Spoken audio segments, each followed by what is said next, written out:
What's up, cool people? I'm Matt Conroy, and this won't exactly be a, hashtag YouTube short or anything like that, but it is going to be a shorter than normal video. So, I had some thoughts a little bit regarding the whole Calvin Ridley suspension thing, and mostly in response to people who are talking about all these previous suspensions for like assault and abuse and things like that, and trying to argue that those should have been far greater, or that, if we're talking suspensions relative to the act in question, that Calvin Ridley's should be much lower. I think it's more so the former argument that people are trying to make, and I'm not necessarily disagreeing that, there should be longer suspensions for things like assault or abuse or things like that. However, let me play a little devil's advocate here for a second, and I think we'll actually come upon a somewhat understandable reason why Calvin Ridley's suspension is so much longer from what we know so far.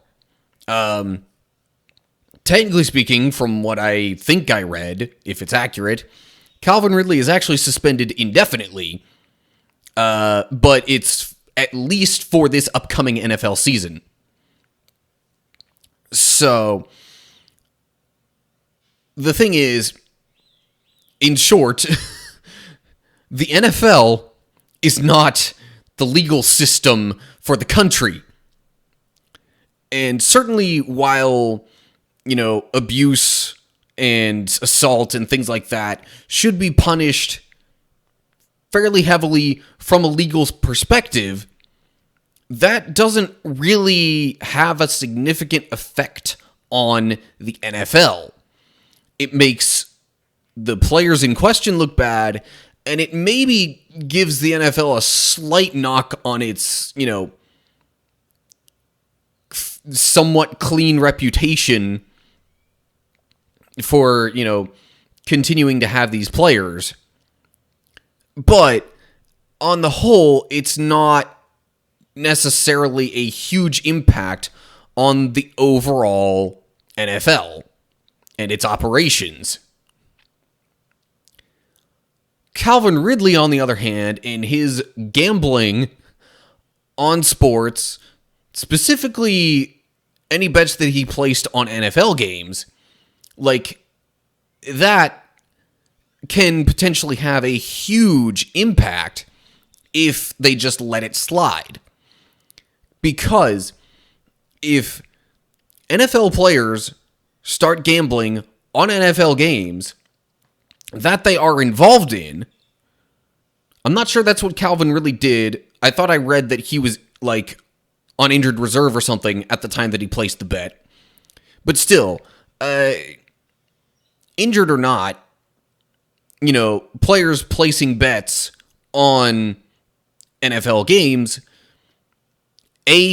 could affect that overall market as a whole, because people are going to be watching the players and being like, oh, they certainly have more information than we do, so we're just going to follow whatever they do, and it's suddenly going to massively shift all the tables or whatever.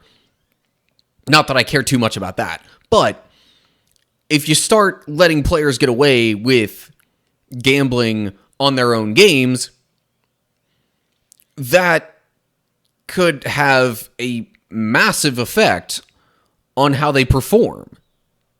I mean, generally speaking, unless the bets that they place are massive, they're probably not going to get more from whatever bet they place than they would from, their own NFL contracts. Unless you start getting into, multiplayer, multi-team, cooperative efforts where they, go into like multi-game parlays and make these deals with each other to say, okay, I'll bet this on this game if you bet this on my game, and, start doing all this kind of stuff. So, long story short, there's potential for a massive impact on the NFL games and the overall operations of the NFL if they make it seem like players can get away with gambling on the games, especially on their own games, but even like other games that they might have some sort of loose connection to or knowledge of. So I think on the whole, that probably has a lot to do with Calvin Ridley's suspension being greater than, the previous ones that were related to things more like, abuse and whatever kind of stuff.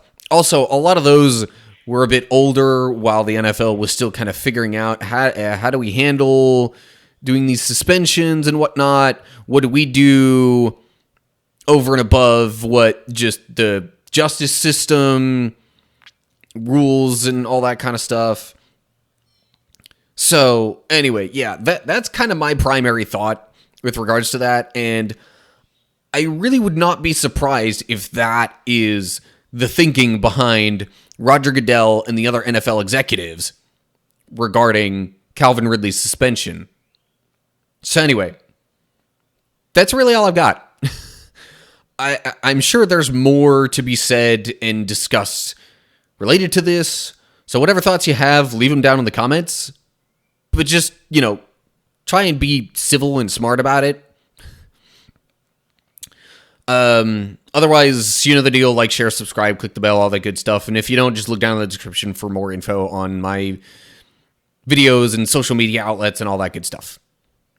So yeah, that's it.